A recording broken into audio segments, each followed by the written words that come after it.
يا مساء الفل، السلام عليكم ورحمة الله وبركاته. أخباركم إيه؟ يا رب تكونوا بكل صحة وخير وسعادة. شغال معاكم بنشاط وحيوية أهو. النهاردة جايب لكم حاجة جديدة عشان زهقنا بقى من الموبايلات.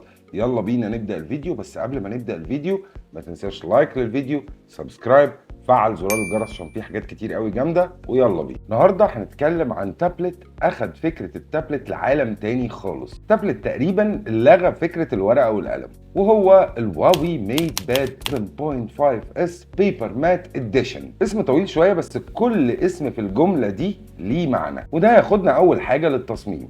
الشاشه هنا شاشه مختلفه جدا، شاشه اسمها البيبر مات. خد بالك ان الشاشه اللي قدامك دي مش محطوط عليها سكرينه، هي الشاشه نفسها اللي شكلها كده علشان تقلل الضرر على العين وعلشان ما تحسش ببصمات كتير، وخصوصا انك هتستخدم الشاشه في حاجات كتير قوي. التابلت وزنه خفيف جدا 510 جرام، وده بالنسبه للتابلتس يعتبر وزن خفيف، يعني وزن موبايلين فلاج شيب تقريبا، مع سمك عبقري 6.2 مللي.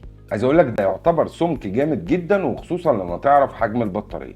وطبعا من اسم التابلت عرفت ان هو 11.5 انش، فتقدر تتفرج على محتوى براحتك، وتقدر تتعامل بالتابلت في الجيمز وفي كل حاجه بتعملها في استخداماتك اليوميه.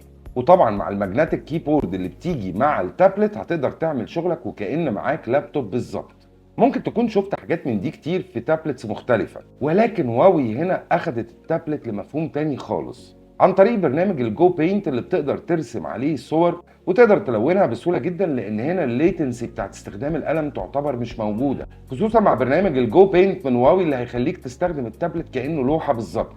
تقدر ترسم وتلون وتعمل كل تصميماتك.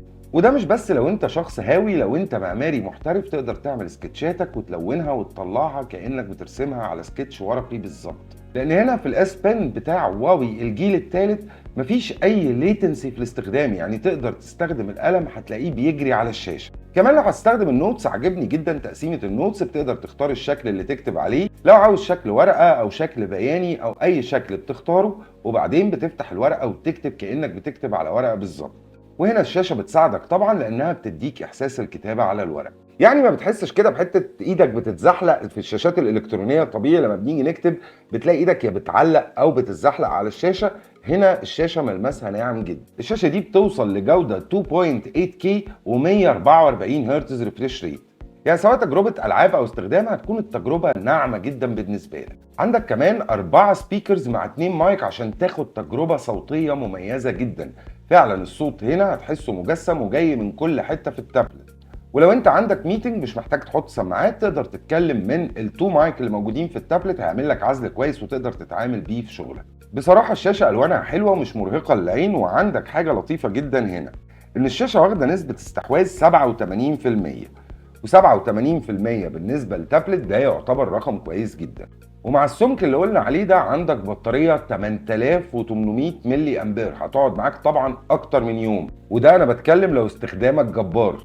مع ده كله هتاخد شاحن صاروخي 40 واط، هيشحن لك البطاريه بسرعه جدا. خلطه التابلت هنا جميله قوي. المعالج طبعا من كوالكوم سناب دراجون، معالج عالمي، كل ده مع كاميرا مقبوله جدا وبتطلع صور كويسه. وعاده احنا في التابلتس ما بناخدش كاميرات قويه، ولكن هواوي هنا قالت لك مش هحرمك من حاجه وادتك برضو كاميرا قويه.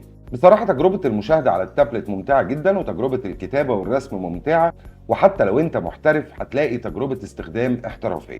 والحلو من هواوي ان هي مدياك الكيبورد والقلم مع التابلت، يعني انت واخد لابتوب مع تابلت بشكل متكامل، مش محتاج تشتري اي حاجه اضافيه. رأيي في التابلت اقدر اقول لك لو انت معماري ده اكتر تابلت مناسب ليك، لو انت حد غاوي رسم برضه هيكون اكتر تابلت مناسب ليك، لو شغلك بيحتاج كتابة كتير برضه هيكون مناسب ليك جدا. وبتقدر تحط القلم فوق التابلت علشان بعد كده بكل سهولة تستخدم القلم، ومجرد ما بتحط القلم بيتشحن وبيفضل مشحون معاك وقت طويل لانه بياخد الشحن بتاعه من التابلت.